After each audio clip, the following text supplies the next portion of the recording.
Hi everyone and welcome back to my kitchen. Today I'm sharing something a little different. A healthier and super tasty pizza made from buckwheat groats. Stay with me till the end because this recipe is simple, cozy, and perfect for the whole family. First, I take 250 grams of buckwheat groats and wash them really well under running water. This step is important to remove any bitterness. Have you ever tried pizza without plastic dough? Write to me in the comments.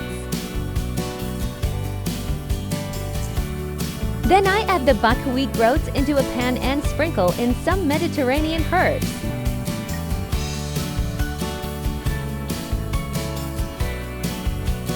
I also add 1 tablespoon of garlic powder and salt to taste.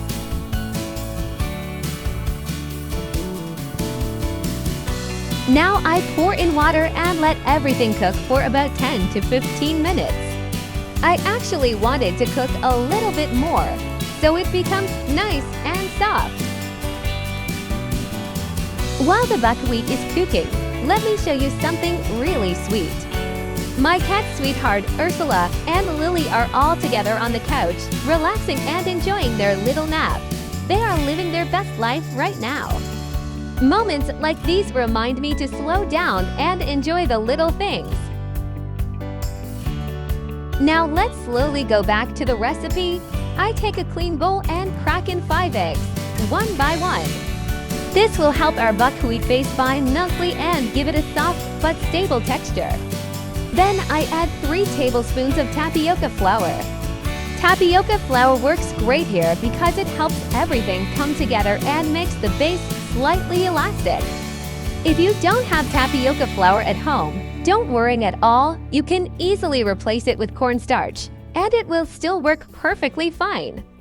And of course, don't forget to add a little baking powder. It helps the base rise just a bit and become extra fluffy. The buckwheat is now fully cooked, and I make sure there is no water left in the pan. I let it cool down just a little. Then I add the egg mixture and combine everything nicely so it all binds together. Would you add more spices here or keep it simple? I love experimenting in the kitchen. Sometimes a pinch of paprika or a little chili can really change the flavor. But other times, I like to keep it minimal, just letting the natural taste of the buckwheat shine through. What about you? Do you enjoy bold flavors, or do you prefer a more subtle touch in your recipes?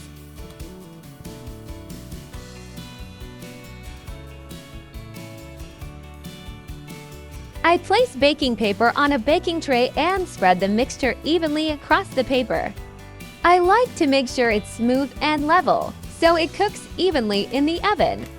Sometimes I even tap the tray gently on the counter to help the mixture settle nicely. This step might seem small, but it really makes a difference for the texture of the pizza base. And hey, if the mixture decides to wiggle a bit, just tell it politely to behave. It listens sometimes. And of course, here comes Mimica into the kitchen. She stretches on the edge of the counter, checking if there are any treats for her and watching very closely what I'm doing. Is your kitchen also the favorite place for your pets?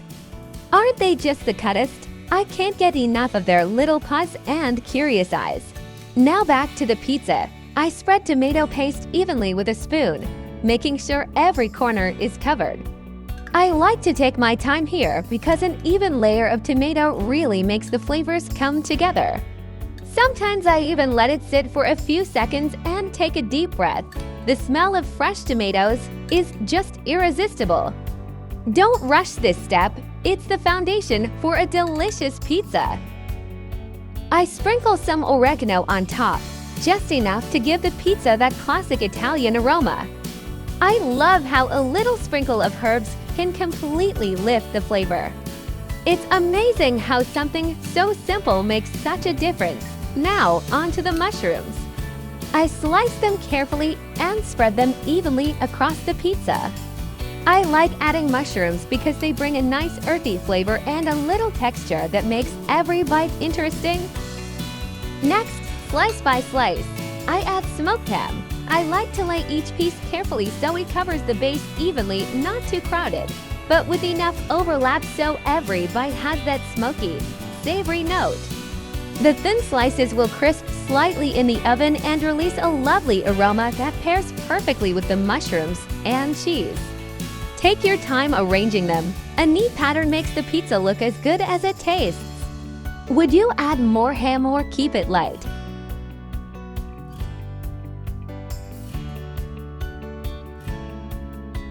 On top of that, I add a generous layer of grey regatta. As it melts, the cheese becomes silky and golden, tying all the flavors together with a creamy, slightly nutty note. I love watching it bubble and stretch, pure comfort in every bite.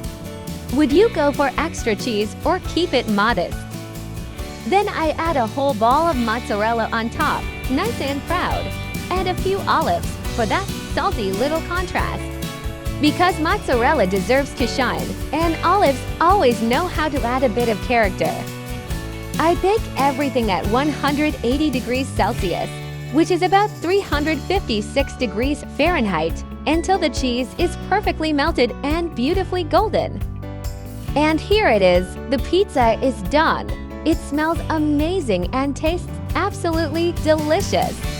You can customize it with any toppings you like. Write in the comments what kind of pizza you like the most and if you would try this buckwheat version. Thank you for watching. Don't forget to like, comment, and subscribe. See you in the next video.